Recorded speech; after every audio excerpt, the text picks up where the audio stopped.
Welcome to the installation, commissioning, and operation guide for the NCH8 modular contactor. Before beginning, please disconnect the power source and wear insulating gloves and protective goggles. Prepare wire strippers, crimping tools, appropriately sized wires, wire lugs, screwdrivers, insulating gloves, and a multimeter. Before starting the installation, please read the instruction carefully to ensure the contactor model matches the intended working conditions and select a suitable installation location.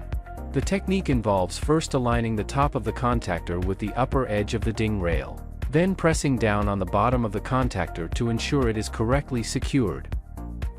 If disassembly is needed, use a flathead screwdriver to press on the actuating part gently, lift the bottom of the contactor slightly to detach it from the ding rail, and tilt it forward to remove smoothly. Before starting the wiring steps, ensure to select wires with the appropriate cross-sectional area based on the product's current rating, as recommended in the instruction.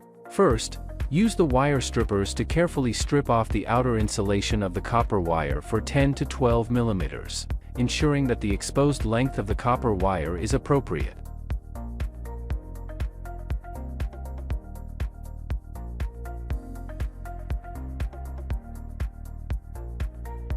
Next, using crimping pliers, securely crimp the wire lugs onto the ends of the copper wires to ensure a reliable connection. For the NCH8, users can choose either top entry or bottom entry wiring according to installation needs. Users should wire according to R1, 1, 3. R3 as the main circuit input terminals, and R2, 2, 4, R4 as the main circuit output terminals, with A1 and A2 for the coil connection terminals. Finally, use an electric screwdriver set to the specified torque value to tighten the wires. Ensuring that the torque matches the specified value is crucial as it ensures the stability and safety of the connection. Once these steps are completed, the wiring part is finished.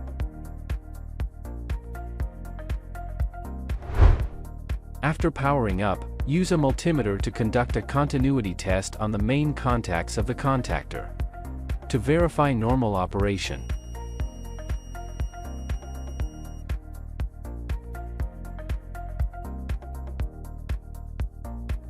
If problems occur, please refer to the fault analysis and troubleshooting guide. We will introduce diagnostic methods and solutions for common faults, such as the relay not operating or misoperating. For more information, please visit our official website, or get in touch with our local representatives for assistance.